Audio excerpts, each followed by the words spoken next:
El pasaje es Santiago, capítulo 1, versículos del 13 al 18, para aquellos que vayan a escuchar el audio a través de la grabación. Y es un estudio que está ligado con los que ya hemos estado repasando también en el capítulo 1 de Santiago. Eh, un libro de sabiduría es Santiago, se le llama a este tipo de lectura en la palabra sapiencial. Es muy similar a lo que encontramos en Proverbios, lo que encontramos en Eclesiastés. Santiago se va un poco de lo que es doctrinal, meramente doctrinal, para enseñarnos más lo práctico de la vida cristiana, para enseñarnos que la doctrina tiene que ser aplicada, si no es mero conocimiento. Y el conocimiento, hermanos, si no se aplica, es simplemente vanidad. El conocimiento, cuando solamente lo apelmazamos en nuestro corazón, pero no modificamos la forma en la que vivimos, ni la forma en la que hablamos, ni lo que creemos, entonces se convierte simplemente en algo vano, porque no beneficia a nadie. No me beneficia a mí conocerlo, porque claramente no cambio mi vida a partir de conocerlo. No beneficio a los demás, porque tampoco mi vida es un ejemplo de eso que digo creer. Y por lo tanto, hermanos, simplemente se queda como un conocimiento que no sirve para nadie. Sin embargo, Santiago nos enseña que la doctrina se ha de vivir en lo práctico. Aterriza las grandes doctrinas que hemos estado ya antes estudiando de apóstoles como Pablo y lo aterriza en cosas que nosotros tenemos que hacer, principios por los cuales deberíamos de vivir. En el capítulo 1, antes del versículo 13, la enseñanza de Santiago tiene que ver con cómo el cristiano se comporta frente a las pruebas. Las pruebas son situaciones que Dios pone en nuestra vida o que permite que vengan a nuestra vida, que tienen la finalidad de bendecirnos. Vean ustedes el versículo 12, ahí mismo en el capítulo 1. Santiago 1:12 dice: bienaventurado el varón que soporta la tentación.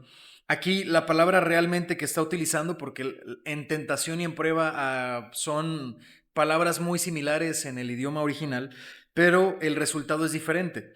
Dice: bienaventurado el varón que soporta la tentación, porque cuando haya resistido la prueba, y estas dos palabras son las mismas, pero el contexto es distinto. Vamos a diferenciar este día de la tentación y la prueba. Entonces, primero dice que el varón que resiste o que soporta la tentación ha resistido la prueba, y el que resiste, la prueba, dice recibirá la corona de la vida que Dios ha prometido a los que le aman. Es muy diferente, hermanos, hablar de las tentaciones y de las pruebas. Las pruebas son situaciones que Dios permite en nuestra vida que tienen el propósito de bendecirnos al final de la prueba. Que si nosotros resistimos, somos moldeados en nuestro carácter y recibimos una recompensa de parte de Dios. Entonces las pruebas sí son impuestas por nuestro Dios. Él permite que vengan. Muchas veces están orquestadas por Él mismo. De tal manera que la palabra también nos dice que Dios es quien se sienta detrás de la tormenta y es el que preside en la tormenta. Entonces, cuando vienen situaciones difíciles a nuestra vida, es importante que entendamos que la intención de las dificultades en la vida no es destruirnos, sino moldearnos, hacernos madurar, hacernos crecer, formar en nosotros el carácter cristiano. Recuerden las predicaciones pasadas en donde decíamos que la prueba produce fe y la fe produce paciencia y la paciencia dice que recibe su justa recompensa cuando llega el tiempo en el que Dios apremia a las personas que han resistido. Pero en esta tarde vamos a ver más bien el otro punto, la tentación. La tentación difiere mucho de la prueba. La tentación no es impuesta por Dios, ni Dios tienta a nadie. Vean ustedes lo que dicen los pasajes.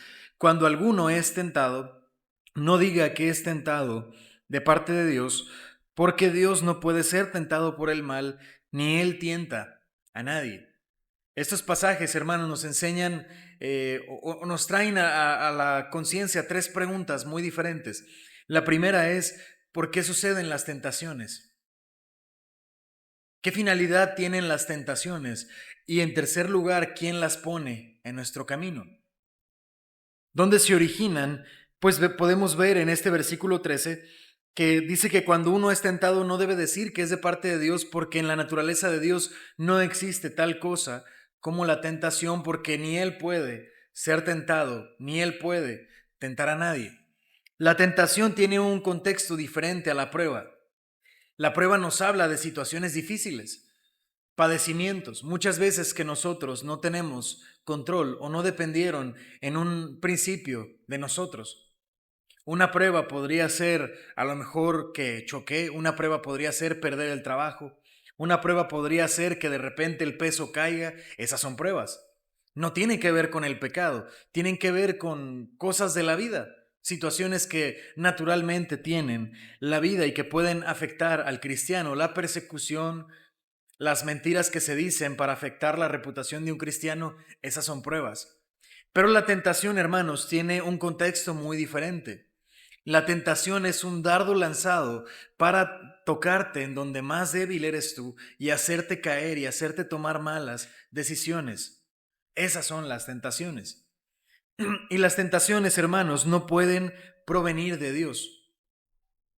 Porque, y voy a decir aquí una frase que tal vez para muchos sea chocante, pero Dios no puede hacer eso.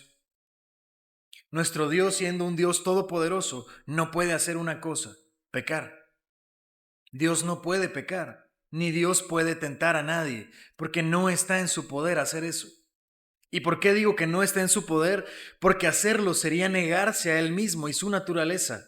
Y Dios no puede negarse a sí mismo. Dios no puede fallarse a sí mismo. Cuando vemos en la Biblia la revelación que Dios le da a Isaías, en donde Isaías está delante de un templo grande y alto y ve que las faldas de un ser sentado al fondo de ese templo, dice que sus faldas son blancas y que abarcan todo el templo, y él escucha una voz de ángeles que a una cantan: Santo, Santo, Santo.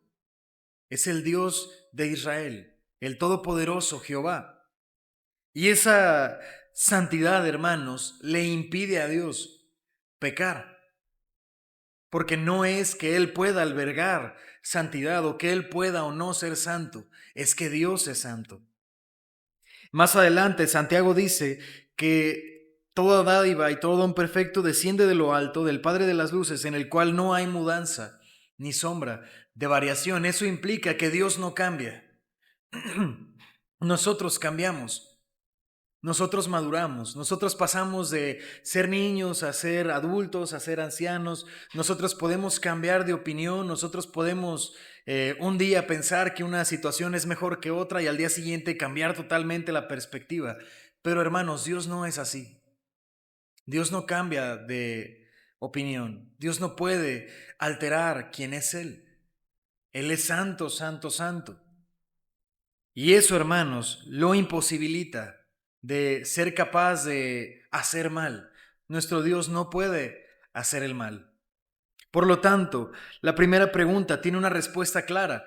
¿De dónde viene la tentación? Pues sabemos en primer lugar de dónde no viene.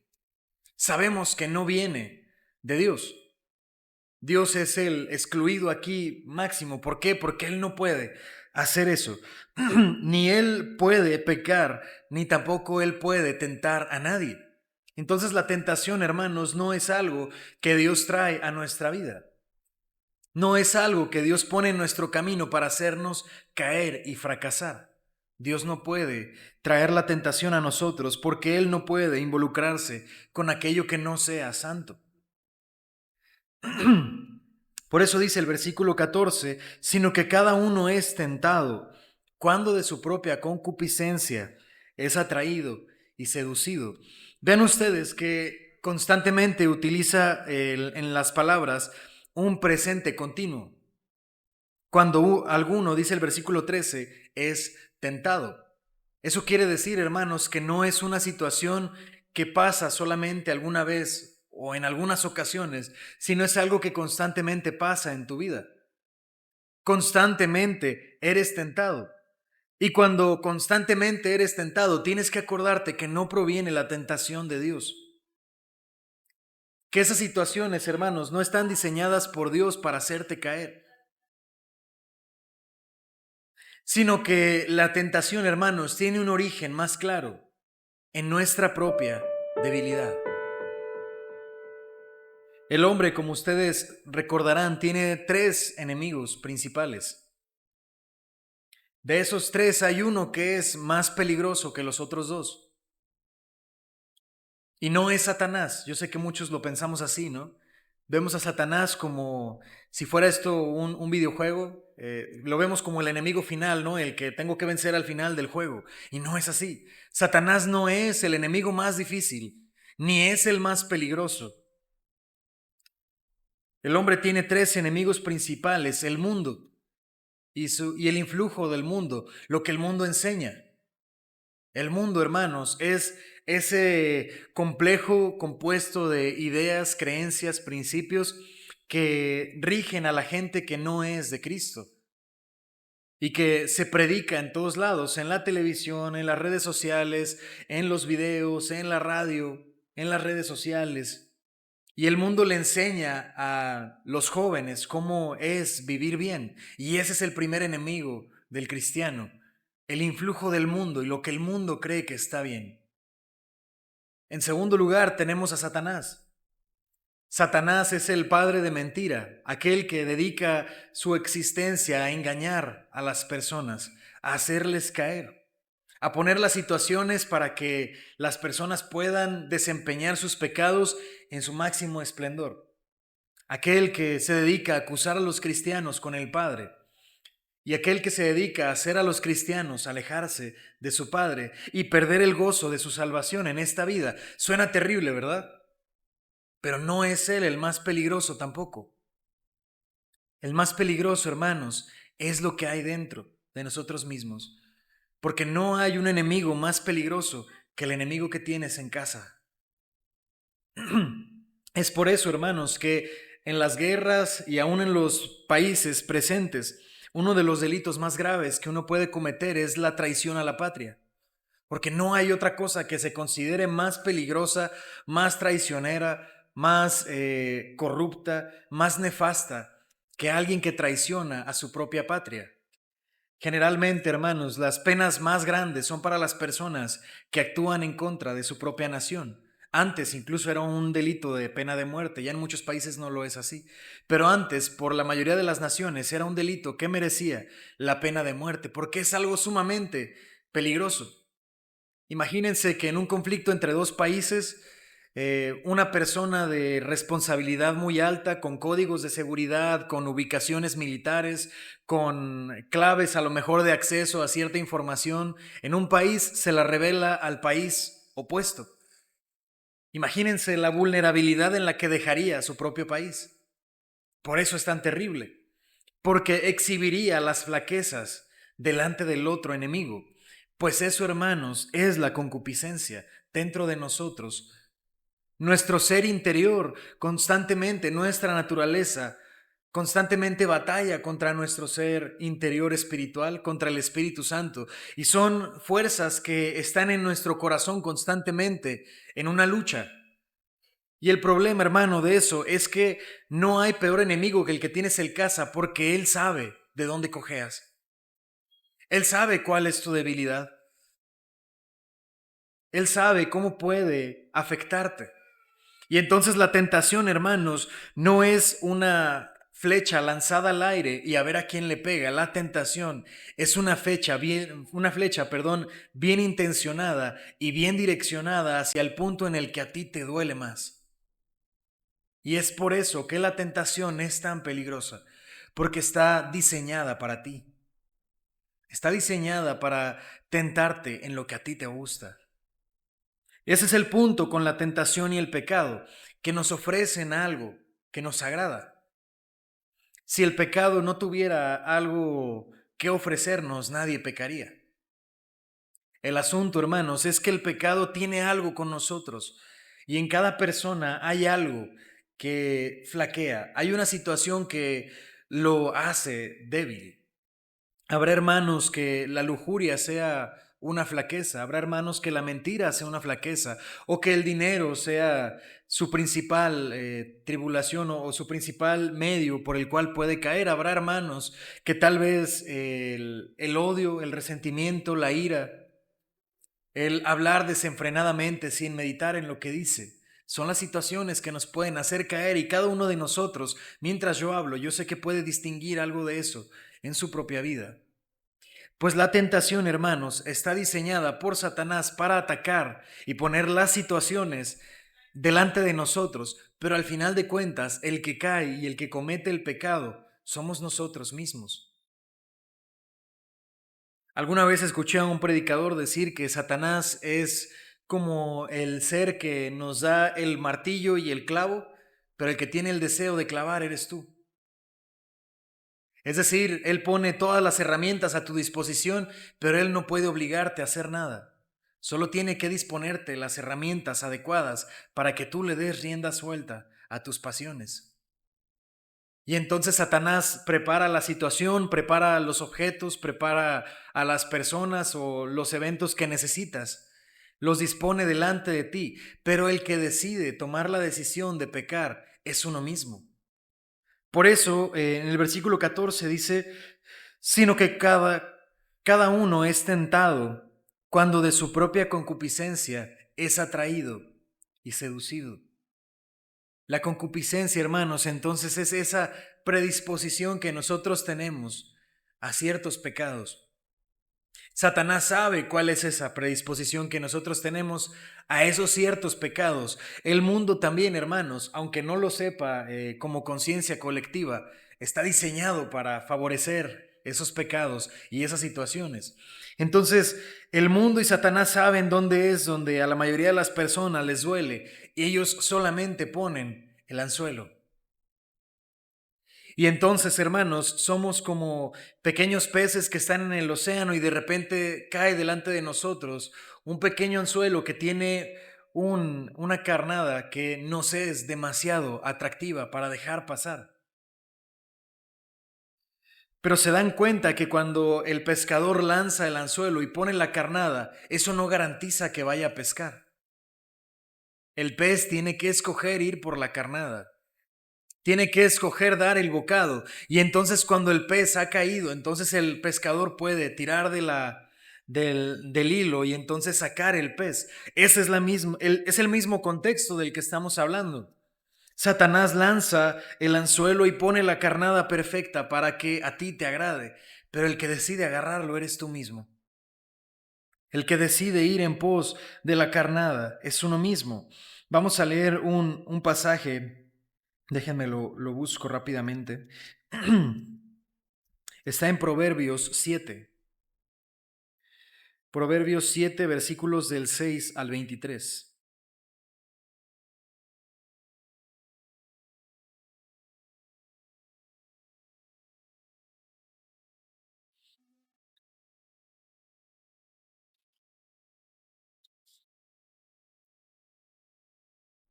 Proverbios 7 del 6 al 23.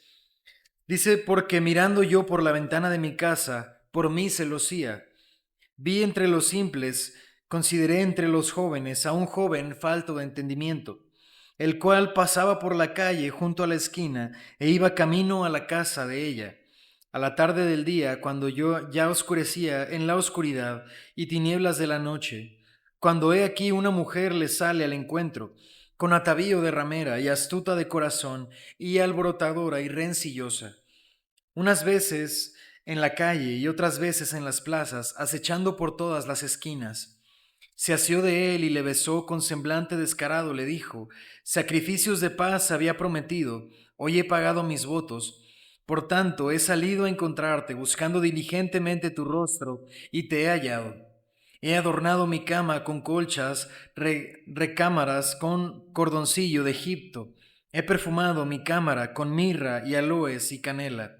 Ven, embriaguémonos de amores hasta la mañana, alegrémonos en amores, porque el marido no está en casa, se ha ido a un largo viaje. La bolsa de dinero llevó en su mano y el día señalado volverá a su casa.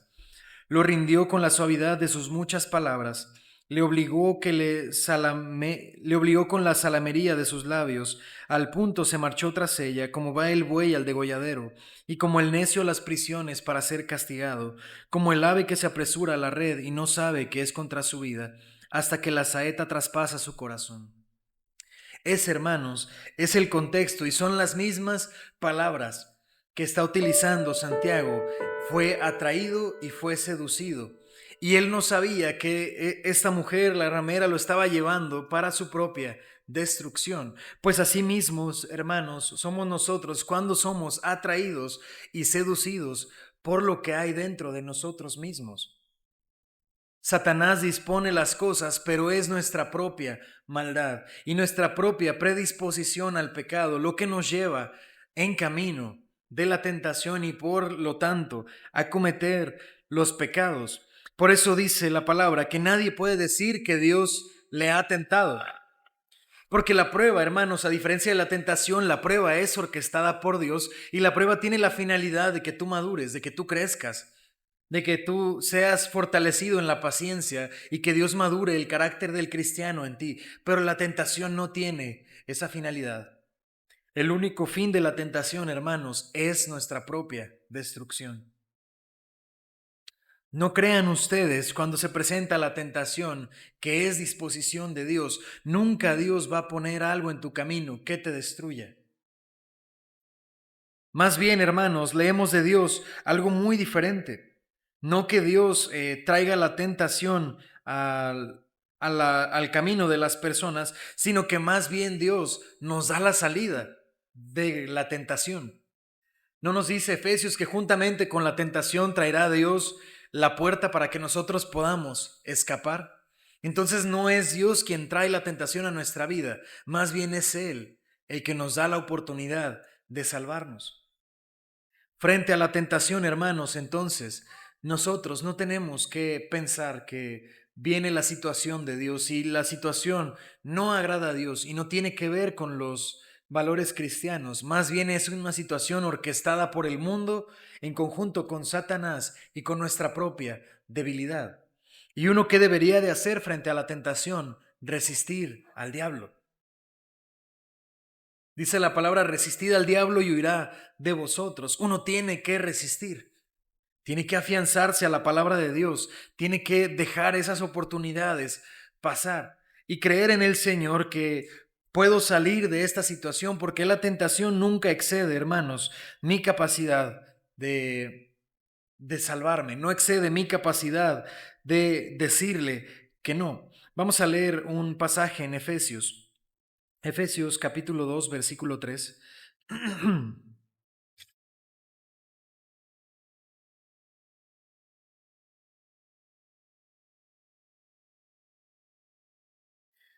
Efesios 2, 3.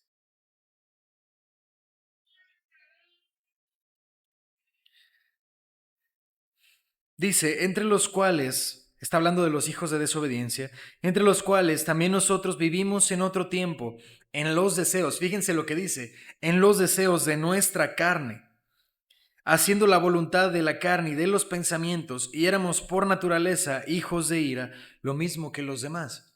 Es decir, cuando nosotros no estábamos en Cristo, en los pensamientos de quién estábamos, en los del diablo, haciendo la voluntad del diablo.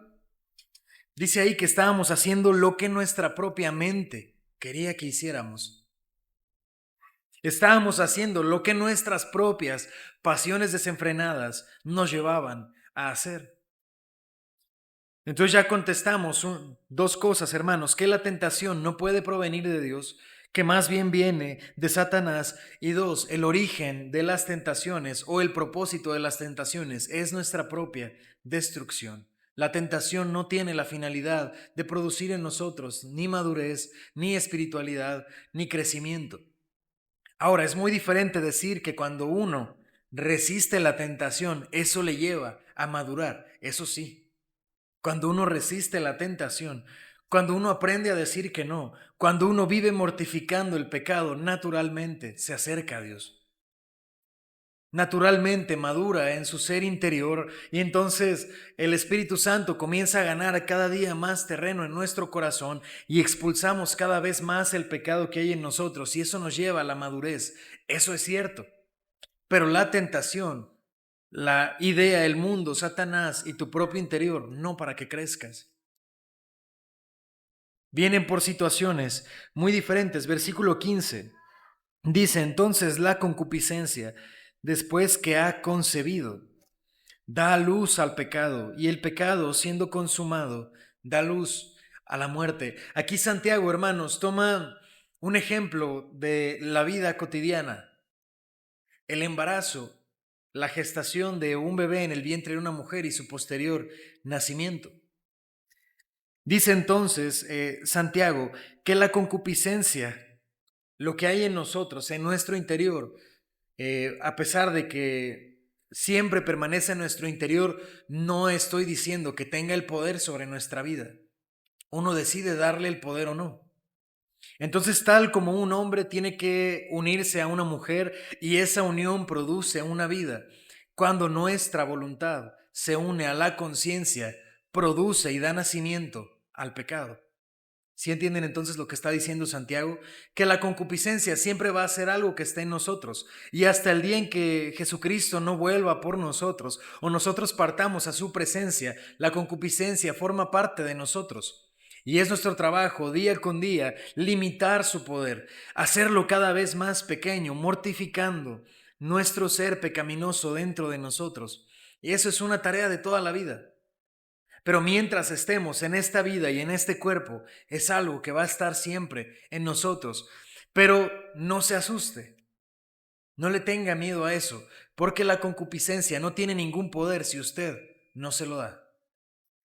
Así como para formar un bebé se necesita el producto de un hombre y el producto de una mujer, así para producir el pecado, hermanos, se necesita la concupiscencia del corazón, pero también la voluntad para cumplirla. No, entonces el enemigo siempre puede estar en nuestro corazón, eso es cierto. Pero qué tanto poder tenga en su vida depende de usted. Evidentemente, hermanos, mientras más herramientas yo le dé a mi ser interior para llevarme al pecado, más fuerte se va a hacer. Más impetuosos sus embestidas van a ser contra mi vida. Pero mientras yo más limite su poder en mi vida, más veces yo voy a poder vencerle. Y entonces más limitado va a estar, más atado de pies y de manos. Y el influjo que tenga para hacernos pecar va a ser cada vez más ínfimo si nosotros sabemos que con nuestra voluntad podemos limitar nuestra concupiscencia. ¿De qué manera entonces lo deberíamos de hacer? Bueno, estudie la palabra de Dios, llene su corazón y su mente de ella. Y entonces, si tiene su corazón y su mente lleno de la palabra, no le deja espacio a la concupiscencia. Llene su voluntad y sus propósitos y sus metas de las cosas que vienen de Dios. Y entonces usted habrá limitado el poder de la concupiscencia en su vida. En cambio, ¿quiere darle más poder a la concupiscencia? Lea más cosas en las noticias, vea usted más televisión, vea más redes sociales, tenga más pláticas sin sentido. No se limite en las cosas, dele rienda suelta a la vida y usted va a ver inmediatamente cómo eso es bien aprovechado por la maldad que hay dentro de todos nosotros. Entonces dice Santiago que la concupiscencia, después que ha concebido, es decir, cuando nuestra concupiscencia se une con nuestra voluntad, da un producto, dice, da a luz el pecado. Es en esa unión, en nuestra concupiscencia y en nuestra voluntad, que al unirse producen el pecado. Es decir, hermanos, que la tentación no es pecado. ¿Sí me siguen con eso? Es decir, que yo esté trabajando y de repente atraviese un pensamiento por mi mente, no es un pecado. Que nosotros seamos testigos de haber visto algo impropio, no es un pecado. Que alguien nos diga, a lo mejor en el tráfico, ¿no? Palabras altisonantes y nosotros pensemos en nuestra mente devolverle con las mismas palabras, eso no es pecado, eso es tentación. Y eso, hermanos, no es pecaminoso. La tentación no es lo mismo que el pecado. ¿Qué es pecado entonces? Cuando se lanza el anzuelo y la carnada se posiciona en el lugar, pero yo decido tomarla. Observar a una mujer vestida de manera impropia y desearla o que me pase por mi mente el desear algo con ella, eso es una tentación. Pero si yo me permito pensar en eso, eso es pecado. Si yo tengo la oportunidad de devolver mal por mal y en mi mente atraviesa la idea de que lo puedo hacer, eso no es un pecado. Esa es una tentación. Pero si yo tomo esa oportunidad y pago un mal por mal, eso sí es pecado. Tiene entonces el pecado que ver con lo que yo pienso, pero también con lo que hago. Tiene que haber esa unión de dos cosas. Cuando mi concupiscencia y mi voluntad se unen, dan luz al pecado. Y el pecado, hermanos, no es el producto final. El pecado, aunque es terrible, no es lo más grave de esa situación. El problema es que el pecado dice que produce, una vez que el pecado se ha consumado, produce la muerte. Eso es lo más grave.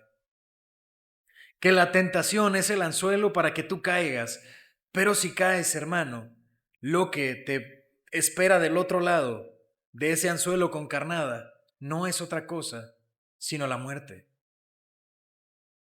Y esto guarda, hermanos, gran similitud. Yo casi podría asegurar, aunque Santiago no lo dice aquí, que está basado en Génesis.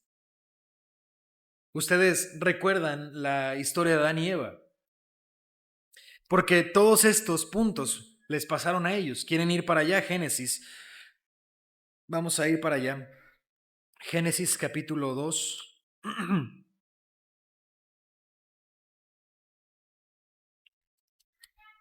Perdón, es capítulo 3. Dice, pero la serpiente era astuta más que todos los animales del campo que Jehová Dios había hecho, la cual dijo a la mujer, con que Dios os ha dicho, no comáis de todo árbol del huerto. Y la mujer respondió a la serpiente, del fruto de los árboles del huerto podemos comer, pero el fruto del árbol que está en medio del huerto, dijo Dios, no comerás de él, ni le tocaréis, para que no muráis. Entonces la serpiente dijo a la mujer, no moriréis, sino que sabe Dios que el día que coman de él serán abiertos sus ojos y serán como Dios, sabiendo el bien y el mal. Y vio la mujer que el árbol era bueno para comer y que era agradable a los ojos y árbol codiciable para alcanzar sabiduría, y tomó de su fruto y comió, y dio también a su marido, el cual comió así como ella. ¿Pueden ver ustedes todos esos pasos ahí? Primero, Satanás sabe dónde ellos pueden caer y los tienta. Pero Satanás no los obliga. No es que Satanás toma la mano de Eva y hace que tome el fruto y entonces la obliga a comérselo y ella entonces no tiene otro remedio más que pecar. Y como ya pecó, pues ni modo, también Adán tiene que pecar y todo es fruto de la casualidad o fruto de la obligación de un ser con un carácter superior. No, hermanos, tiene que ver con que Eva escucha la manipulación y ella decide comer. Ella lo piensa en su mente. Ella dice, bueno, es un buen fruto, parece que es agradable, podría alcanzar sabiduría, pues lo voy a hacer. Y entonces ella toma y ella lo come y ofrece a su marido, quien tuvo la misma reflexión e hizo también a sí mismo como ella.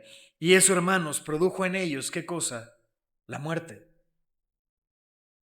Así pues, hermanos, el pecado siempre, desde el origen de el pecado en la tierra, siempre ha tenido el mismo principio, que la tentación solamente es la herramienta y nos predispone a nosotros y nos pone delante de una situación que podemos usar, pero nosotros decidimos usarlo.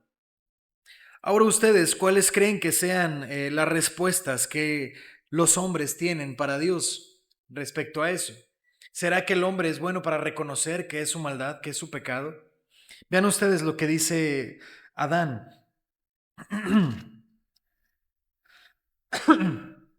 Dice el versículo, mm, estoy buscándolo porque ese no lo traía preparado. Mas Jehová dijo al hombre, ¿dónde estás tú? Y él respondió, oí tu voz en el huerto y tuve miedo porque estaba desnudo y me escondí. Y Dios le dijo, ¿quién te enseñó que estabas desnudo? ¿Has comido del árbol del que yo te mandé que no comieses? Y el hombre respondió y dijo, la mujer que tú me diste por compañera me dio del árbol y yo comí. Ustedes ven que la humanidad desde el origen reconozca su pecado. Por eso Santiago, hermanos, ni corto ni largo le dice a los que les escribe, a los hebreos, cuando sean tentados, nunca digan que es de parte de Dios, porque es lo que nosotros primero hacemos. Porque nosotros no reconocemos que somos nosotros los que estamos haciendo mal, siempre es fruto de alguien más. Siempre es culpa de otra situación. ¿Por qué contestamos mal? Pues es que me habló feo y ni modo que me deje. Es que Dios me hizo así, ¿no? Me hizo reactivo. Es que es culpa de Dios porque Él me dio, Él me formó y entonces Él me dio esta tendencia hacia el mal. Y la gente ve el fruto de las obras que hemos hecho desde el origen de la tierra y ve el fruto en este planeta destruido, contaminado, con corrupción, con drogas, con violencia. ¿Y qué es lo que hacemos?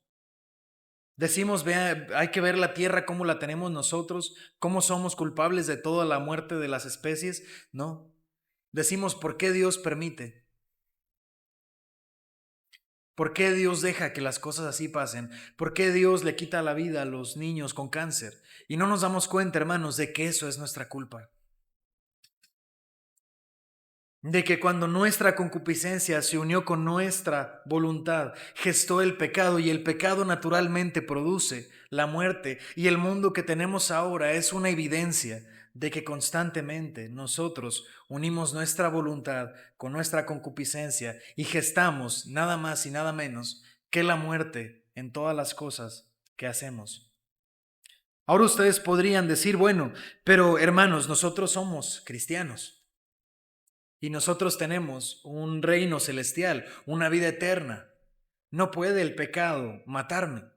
Y usted tendría razón, el pecado no tiene ya el poder en nosotros para matarnos, ni para condenarnos para siempre, pero sí tiene el poder para que esta vida en el presente la vivas como si estuvieras muerto.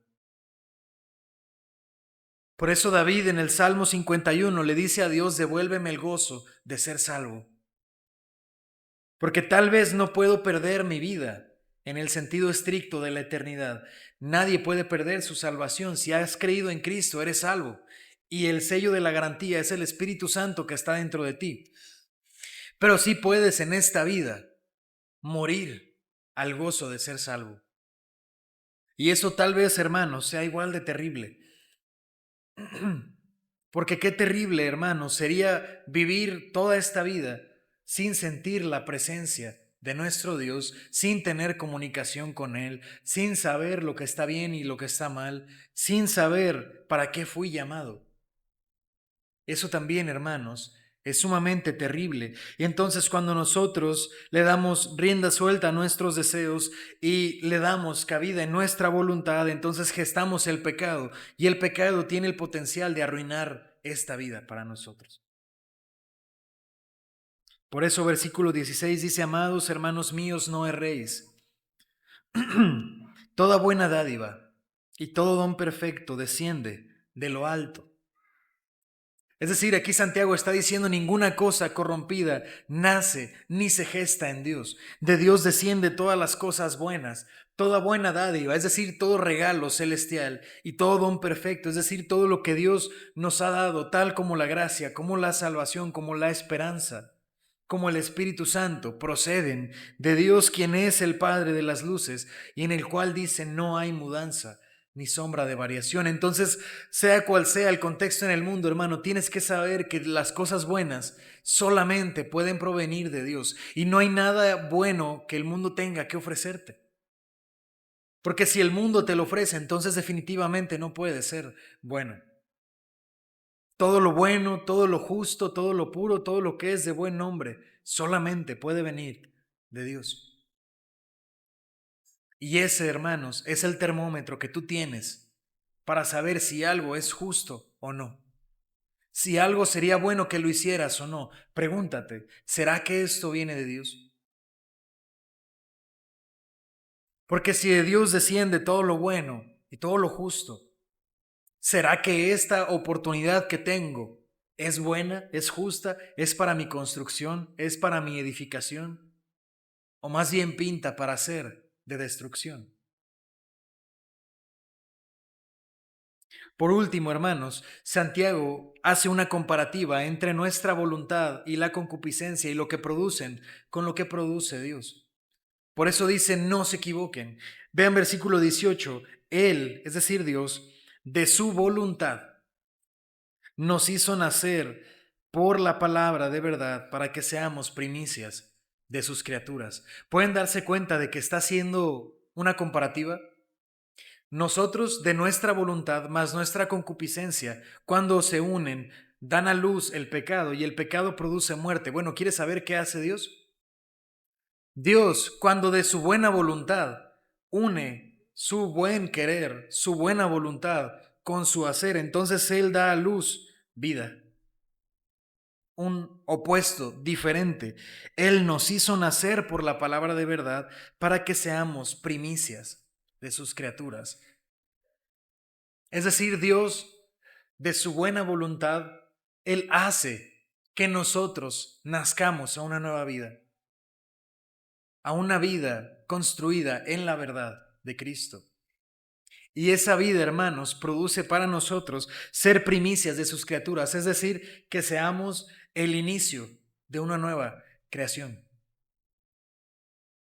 En el pecado nosotros más bien damos fin a la vida, producimos muerte, pero Dios, hermanos, comienza una nueva creación. De esa manera, hermanos, entonces no nos equivoquemos. Toda buena dádiva y todo don perfecto solamente provienen de nuestro Dios. Si usted está pasando por alguna tentación, no sienta culpa por las tentaciones. Las tentaciones son situaciones que vamos a vivir siempre.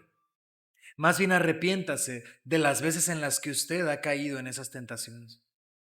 No le diga a Dios, no nos tientes, porque la tentación siempre va a venir. Más bien como Jesús, pídele que te dé luz a través de las tentaciones, que te dé de su espíritu para atravesar por las tentaciones, para resistir al diablo en el día malo, para no dar pie a nuestra propia concupiscencia, sino limitar su poder, para que conozcas más bien el producto de una cosa diferente, la vida que produce el Señor en nosotros, cuando de su buena voluntad afecta nuestra vida. Amén. Vamos a terminar con una oración.